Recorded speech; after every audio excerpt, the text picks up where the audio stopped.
नमस्ते। आज की इस चर्चा में आपका बहुत बहुत स्वागत है। देखिए, आज हम एक बहुत ही कमाल के टॉपिक पर बात करने वाले हैं। एक तरफ हमारे पास 500 साल पुरानी गहरी भक्ति और आस्था से जुड़ी श्री राधा कुंड और जीवा मंदिर की बहुत ही पवित्र कहानी है, और दूसरी तरफ आज के इस डिजिटल युग की मॉडर्न स्क्रिप्ट राइटिंग और स्टोरी टेलिंग की तकनीकें। आज हम ये समझेंगे कि कैसे इस प्राचीन और पवित्र इतिहास को आज के डिजिटल टूल्स के साथ मिलाकर एक ऐसा नैरेटिव तैयार किया जा सकता है जो सीधा आपके दिल में उतर जाए। तो सबसे पहला सवाल जो दिमाग में आता है वो ये है कि 500 साल पुरानी एक इतनी पवित्र कहानी को आप आज के लाखों युवाओं तक कैसे पहुंचाएंगे। मतलब श्री रघुनाथ दास गोस्वामी जी का वो ऐतिहासिक समय और आज के टॉप कंटेंट क्रिएटर्स का जो एनालिटिकल फ्रेमवर्क है, इन दोनों के बीच हम एक पुल कैसे बना सकते हैं। आज हम इसी पूरी प्रोसेस को डिकोड करेंगे ताकि हमारी पीढ़ी इस ऐतिहासिक सत्य को बहुत ही गहराई से लेकिन एक नए नजरिए से समझ सके। तो चलिए सीधा शुरू करते हैं और फटाफट देख लेते हैं कि आज के इस एक्सप्लेनर में हम क्या क्या कवर करने वाले हैं। पहला, आधुनिक कहानीकार की चुनौती। दूसरा, पवित्र कुंडों की रिसर्च। तीसरा, एक भक्त का आंतरिक चिंतन। चौथा, दैवीय स्वप्न की संरचना। पांचवा, भावना और सच्ची भक्ति। और अंत में छठा, एक आध्यात्मिक संदेश। एक तरह से मान लीजिए कि यह एक्सप्लेनर आपके लिए एक स्पिरिचुअल केस स्टडी का रोड मैप है। भाग 1, आज के मॉडर्न स्टोरी टेलर्स की चुनौती। आपको पता ही है, आज भारत में लगभग 80 मिलियन से ज्यादा कंटेंट क्रिएटर्स हैं, तो कंपटीशन कितना भयंकर है ये मुझे बताने की जरूरत नहीं है। ऐसे में किसी भी विचार या इतिहास को दर्शकों तक पहुंचाने के लिए सिर्फ फैक्ट्स बता देना ही काफी नहीं होता। इसी चुनौती को पार करने के लिए टॉप क्रिएटर्स 4S फॉर्मूला का इस्तेमाल करते हैं। वो क्या करते हैं? सबसे पहले वायरल वीडियो खोजते हैं, फिर उनके पैटर्न को पहचानते हैं, अपना एक यूनिक वर्जन बनाते हैं और अंत में उसे टेस्ट और ऑप्टिमाइज करते हैं। अगर हमें पवित्र कुंडों के ऐतिहासिक डेटा को आज के समय में प्रासंगिक बनाना है तो बिल्कुल ऐसे ही एक मजबूत स्ट्रक्चर की जरूरत पड़ेगी। भाग 2, इन पवित्र कुंडों की डीप रिसर्च। अगर हम इतिहास के पन्नों को पलटें तो चीजें बहुत साफ हो जाती हैं। बात है 1514 की, जब श्री चैतन्य महाप्रभु ने कार्तिक पूर्णिमा के दिन ध्यान मग्न होकर धान के खेतों के बीच श्री राधा कुंड और श्याम कुंड की फिर से खोज की थी।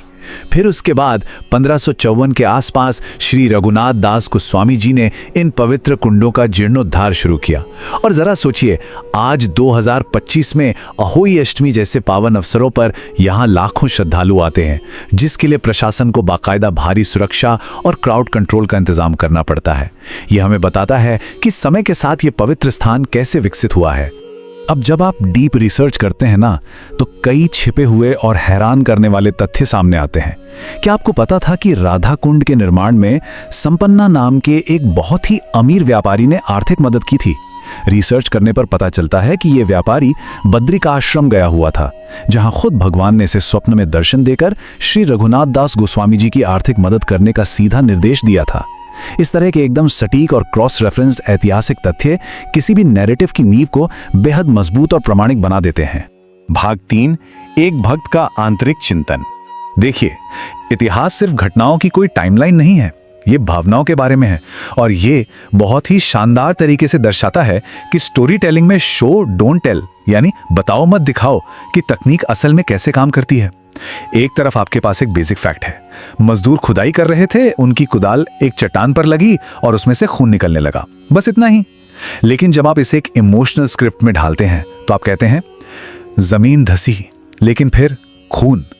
कुदाल किसी पत्थर पर नहीं बल्कि साक्षात गिरिराज की जिह्वा पर लगी थी। मेरी सांसें रुक गईं। देख रहे हैं आप फर्क?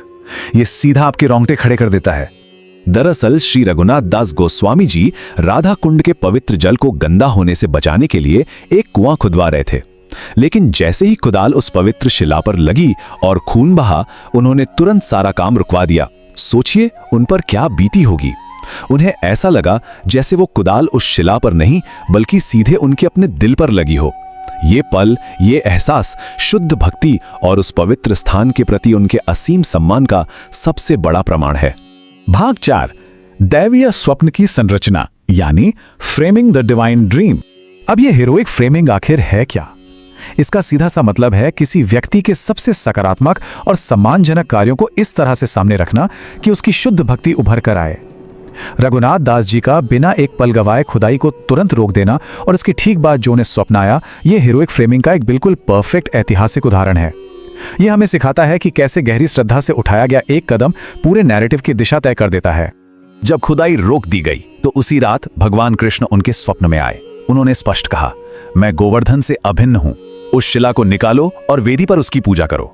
ये बात गहराई से समझने वाली है कि ये सिर्फ कोई आम सपना नहीं था, ये साक्षात जीवा मंदिर की स्थापना का वो दिव्य क्षण था जब गिरिराज गोवर्धन की पवित्र जीवा को हमेशा के लिए पूजा के लिए स्थापित किया गया। इस पूरी कहानी का ये सबसे शक्तिशाली और प्रतीकात्मक मोड़ है। भाग 5, इमोशनल अपील और सच्ची भक्ति। अब जो बात यहाँ सबसे ज्यादा दिलचस्प है वो ये है कि कैसे ये 500 साल पुराना इतिहास आज की एडवांस क्रिएटिव तकनीकों में बिल्कुल सटीक बैठता है। जब पवित्र शिला से रक्त निकलता है तो वो एक गहरी इमोशनल अपील पैदा करता है। भगवान कृष्ण का वो दिव्य स्वप्न विजुअल स्टोरी टेलिंग का एक बेहतरीन उदाहरण है जो आपकी आंखों के सामने एक चित्र बना देता है। और महाराजा युधिष्ठिर के पेड़ों वाला प्रसंग वो हीरोइक फ्रेमिंग का सबसे सुंदर रूप है। पेड़ों के इस प्रसंग को थोड़ा और गहराई से समझते हैं। एक सीधा सा तथ्य है कि श्याम कुंड का आकार इर्रेगुलर यानी थोड़ा टेढ़ा मेढ़ा है। क्यों? क्योंकि इसके पीछे की कहानी यह है कि महाराजा युधिष्ठिर ने स्वप्न में श्री रघुनाथ दास जी से प्रार्थना की थी कि वो श्याम कुंड के किनारे के पेड़ों को ना काटें। वो पेड़ कोई और नहीं बल्कि उनके अपने भाई थे जो वहां भक्ति में लीन थे।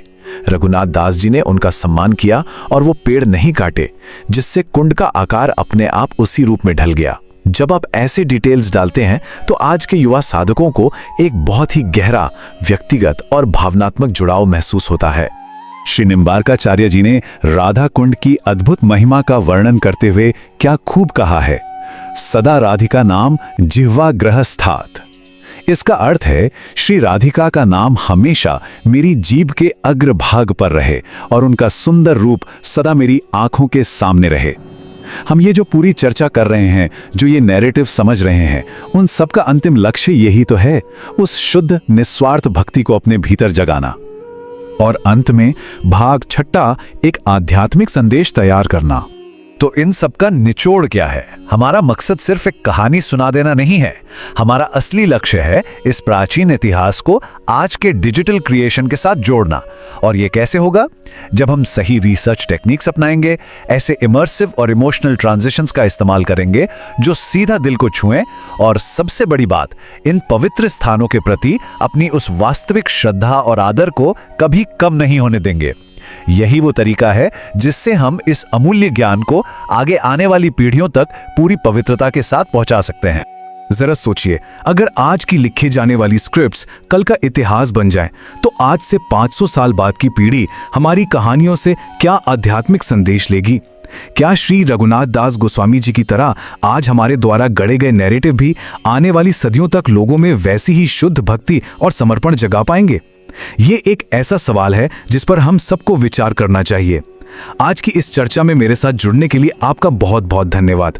मिलते हैं अगली बार एक नए और दिलचस्प एक्सप्लेनर के साथ।